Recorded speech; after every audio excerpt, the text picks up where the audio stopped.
wassalam ala rasulillah wa ala ali wa sahbihi ajmain, amma ba'd. A'udhu billahi minash shaitanir rajim, bismillahir rahmanir rahim.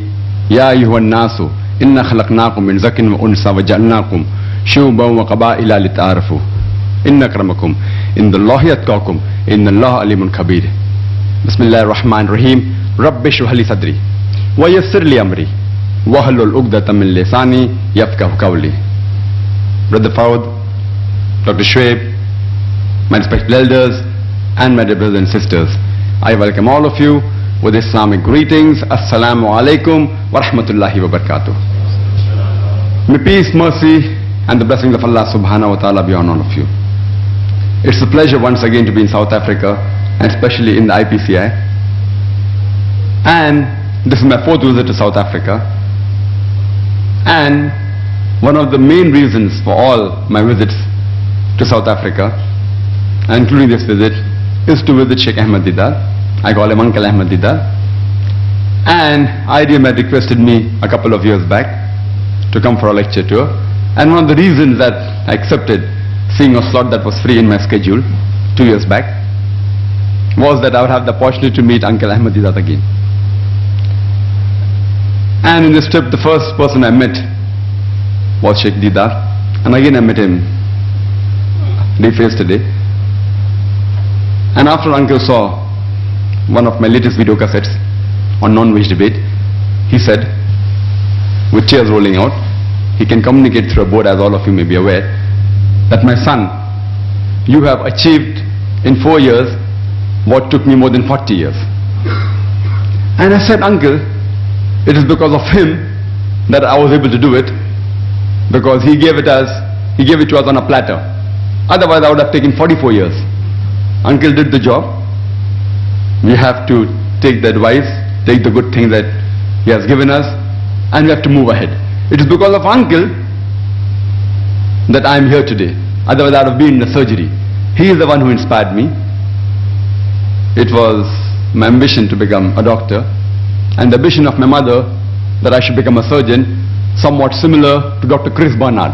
As you may be aware, Dr. Christian Barnard also hails from South Africa, and he's the person who did the first heart transplant. So when I got involved in the field of Dawah after being inspired by Sheikh Ahmed Deedat, I asked my mother, what would you like me to be, Dr. Chris Barnard or Sheikh Ahmed Deedat? So my mother said, both. But now when I asked my mother, would you prefer me to become like Dr. Chris Barnard or Sheikh Deedat? She tells me, I can sacrifice 1,000 Christian Barnard for one Sheikh Deedat, alhamdulillah. And we pray to Allah subhanahu wa ta'ala that may He give health to our beloved Uncle Sheikh Deedat. And it's because of Deedat, Uncle Deedat and IPCI that I have changed my profession from curing the body to curing the heart and soul. The topic that I've been given to speak today is, can Islam offer more to humanity than other religions? If you analyze all the major religions, they basically teach good things. The basis of almost all the major religions, they teach you good things. But the difference between Islam and the other major religions is that Islam shows you a way how to achieve a state of that good things. It shows you a way how to achieve those good things. For example, all major religions teach you that you should not rob. Hinduism says you should not rob. Christianity says you should not rob. Islam says the same. So what's the difference between Islam and the other religions? The difference is Islam shows you a way how to achieve a state in which people will not rob. Islam has a system of zakat. That is, every rich person who has a saving of more than the nisab level, 85 grams of gold, he or she should give 2.5% of that excess wealth in charity every lunar year. If every rich human being in this world gives a zakat, poverty will be eradicated from this world.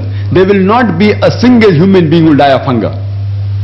And after that, the glorious Quran says in Surah Ma'idah, chapter number 5, verse number 38, as to the thief, be it a man or a woman, chop off his or her hand as a punishment from Allah subhanahu wa ta'ala. Many non-Muslims will say, chopping off the hands. In this age of science and technology, Islam is a barbaric religion. It's a ruthless law. Today, one of the most advanced country in the world is America. It is USA. But did you know USA has one of the highest rate of crime in the world, one of the highest rate of robbery and theft. I am asking you a question, that if you implement the Islamic Sharia in USA, that is every rich person who has a saving of more than 85 grams of gold, he or she should give 2.5% of that excess wealth in charity every lunar year. And after that, if any person robs, man or woman, chop off his or her hand as a punishment, I am asking a question, will the rate of robbery and theft in America, will it increase? Will it remain the same, or will it decrease? It will decrease. It's a practical law. You implement the Sharia and you get results. That's why I say that Islam, besides speaking good things, it also shows you a way how to achieve the state of goodness. Time may not permit us to go into all the details because of the limited time that I've been given to speak. I'll just give you a couple of more examples. All the major religions say that you should not molest a girl, that you should not rape a woman. Christianity says that, Hinduism says that, Islam says the same. But the difference between Islam and the other religions is, Islam shows you a way how to achieve a stage in which people will not molest or rape any girl.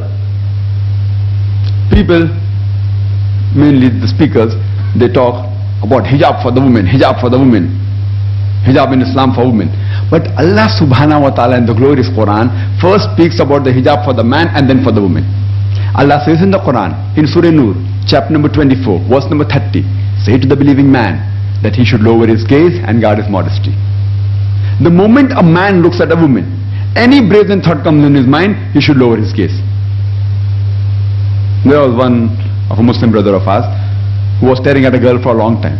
So I told him, brother, what are you doing? It's not allowed in Islam. So he told me that a prophet said, the first glance is forgiven, the second is prohibited. I have not completed half my glance. What did the prophet mean when he said the first glance is forgiven, the second is prohibited? That doesn't mean that you look at a girl for 10 minutes without blinking and saying that I haven't completed my glance. That if you unintentionally look at a woman, don't intentionally look at her to feast on her beauty. The next verse speaks about the hijab for the woman. Surah Nur chapter number 24 verse number 31 says, say to the believing woman that she should lower her gaze and guard her modesty and display not her beauty except what appears ordinary of, and to draw her veil over the bosom except in front of her husband, her father, her son, and a big list of mahram who she's not allowed to marry is given. And the criteria for hijab is given in the Quran, the Sahih Hadith. There are basically 6 criteria. The first is the extent which differs between the man and the woman. For the man, it's from the navel to the knee. For the woman, the complete body should be covered. The only part that can be seen are the face and the hands up to the wrist. The remaining 5 criteria are the same. The second is, the clothes they wear, it should not be so tight so that it reveals the figure. Third, it should not be transparent so that you can see through. Fourth, it should not be so glamorous so that it attracts the opposite sex. Fifth, it should not resemble that of the unbeliever. And sixth, it should not resemble that of the opposite sex. And the reason for hijab for the woman is given in the glorious Quran in Surah Ahzab, chapter number 33, verse number 59, which says, O Prophet, tell your wives and the believing women that when they go abroad, they should put on the cloak so that they shall be recognized and it will prevent them from being molested.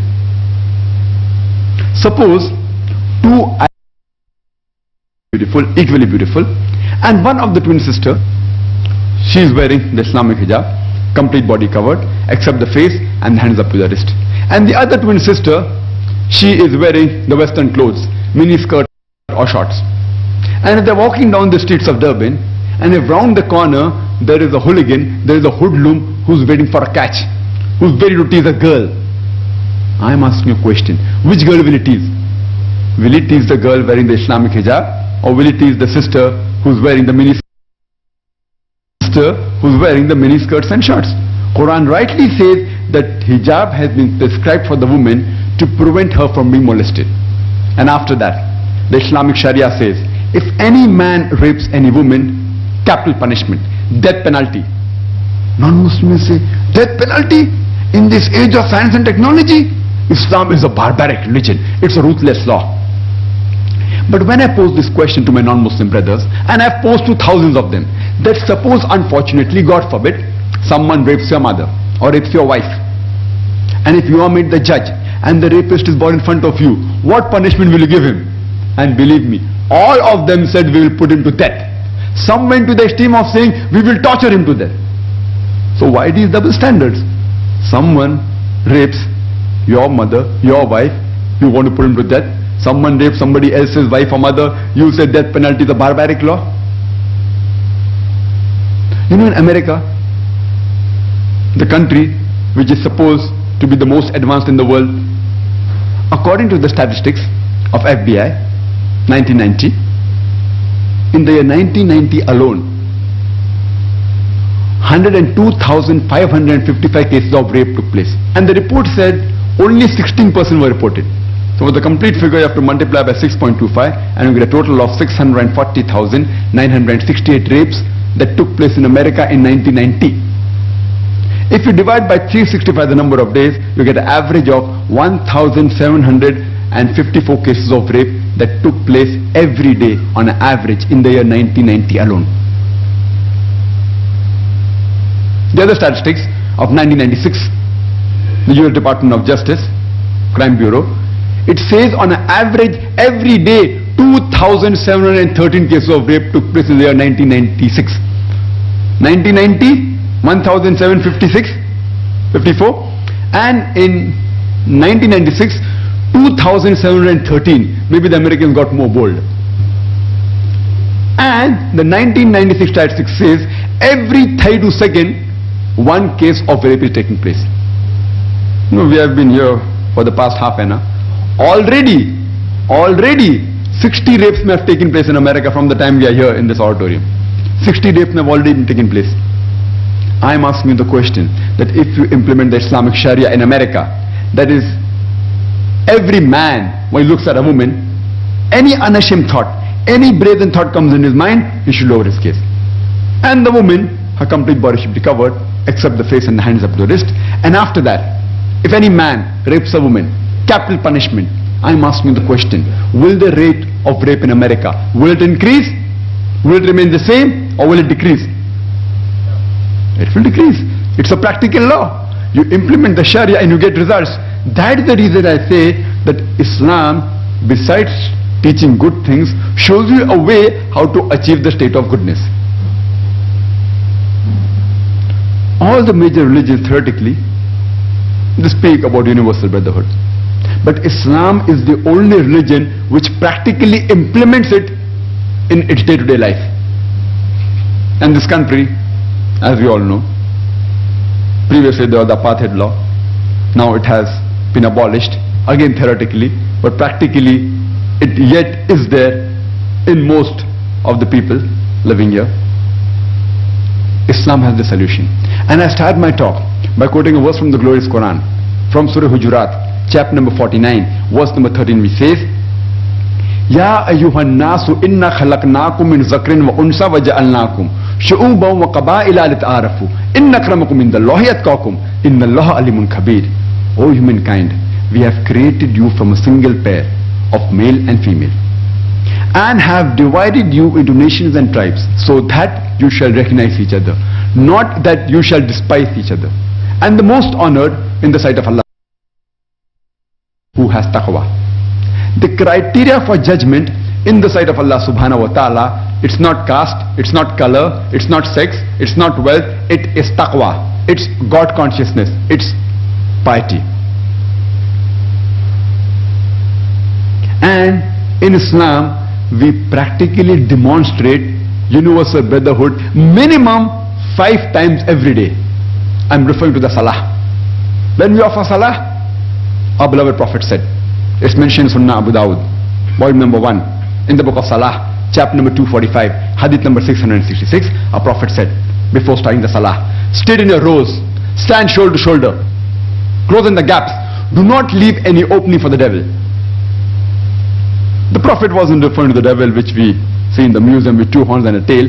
He was referring to the devil of racism, of caste, of color, of wealth. irrespective whether you're black or white, whether yellow or brown. When you stand for salah, you stand shoulder to shoulder. Irrespective whether rich or poor, whether king or pauper, when you stand for salah, you stand shoulder to shoulder. This is practical implementation of universal brotherhood in Islam. And during Hajj, which is the biggest annual gathering in the world, about 2.5 million people come from different parts of the world. From America, from Canada, from UK, from Singapore, from Malaysia, from South Africa, from India. On the call of Labbaik, Allahumma Labbaik. Here we are, oh my Lord, here we are. And the men, they are dressed up in 2 pieces of unsewn cloth, which is preferably white. You cannot identify the person standing next to you, whether he is a king or a pauper. Universal brotherhood. When we're in front of Allah subhanahu wa ta'ala, our color has got no value. Our wealth has got no value. It's not the criteria. The criteria for judgment is taqwa. It's God consciousness. It's piety. It is righteousness. That's the reason I say that what Islam has given to humanity, practically, if you compare, is far superior to any other religion. Other religions do speak about good things, but Islam shows you a way how to practically implement it in your life. And the glorious Quran is the last and final revelation of Allah subhanahu wa ta'ala, which was revealed to the last and final messenger, Prophet Muhammad sallallahu alaihi wasallam. And if any book has to be the word of God, and if it's supposed to be for eternity, Quran wasn't revealed only for the Muslims or for the Arabs. It was revealed for the whole of humanity. It was not only meant for a particular group of people or for a particular time period. It's meant till eternity. For any book to prove it's a word of God, it should stand the test of time. Previously, it was the age of miracles. And the Quran, alhamdulillah, is the miracle of miracles. Then came the age of literature and poetry. Muslims and non-Muslims alike, they acclaim the glorious Quran to be the best Arabic literature on the face of the earth. Today is the age of science and technology. Alhamdulillah, even in this age, Quran proves itself to be the word of God, and it will always prove itself to be the word of God. The Quran has attributed a lot to science and technology. From the 8th to 12th century, it was known as the Dark Ages. Dark for the Europeans, but the Muslims, Arabs, they were on the top of the world. The Quran is not a book of science, S-C-I-E-N-C-E, but it's a book of signs, S-I-G-N-S. It's a book of ayats. And there are more than 6,000 ayats, signs in the glorious Quran, out of which more than 1,000 speak about science. Quran speaks about astronomy, about the Big Bang that we know, there was a group of scientists a couple of decades earlier who said that a universe came into existence, and they described it that initially there was one primary nebula, then there was a secondary separation, a Big Bang, which gave rise to galaxies, planets, sun, and the earth we live in. Quran gives this message in a nutshell. In Surah Anbiya, chapter 21, verse number 30, where it says, Avalam yaral lazina kafaru. Do not the unbelievers see, Anna samawati wal arda, kanat ratkan ftaknahuma, that the heavens and the earth were joined together and we clove them asunder. The Quran says in Surah Fusilat, chapter number 41, verse number 11, that the initial celestial matter was in the form of smoke, which science has discovered recently. Previously we thought that the world was flat, and we were afraid to venture too far. It was only in 1597 when Sir Francis Drake, when he sailed around the earth, that he proved that the world was spherical. Quran says in Surah Naziyat, chapter 79, verse number 30, Wal arda ba'da zalika dahaha. And thereafter we have made the earth egg-shaped. And we know today that the world is not completely round like a ball. It is geospherical in shape, flattened from the poles. And dahaha is derived from the Arabic word duya, which means an egg. And it doesn't refer to a normal egg, it specifically refers to the egg of an ostrich. And we know the egg of an ostrich is also geospherical in shape. Quran says that the light of the moon is reflected light in Surah Furqan, chapter 25, verse number 61, which we have come to know recently. When I was in school, I was taught that the earth and the planets, they revolved and they rotated. But the sun, it was stationary. It did not rotate about its own axis. But Quran says in Surah Anbiya, chapter number 21, verse number 33, Avalam huwa allazi khalaqa al-layla wan-nahara. It is Allah who has created the night and the day. Wash-shamsa wal-qamar, the sun and the moon. Kullun fi falaki yasbahun, each one traveling in orbit with its own motion. And today we have come to know, with the help of an equipment, that the sun have got black spots, when we can have the image on a tabletop, and these black spots take about 25 days to complete one rotation, indicating the sun takes 25 days to complete one rotation. Quran says in Surah Dhariyat chapter 50 verse 47, 1400 years ago, that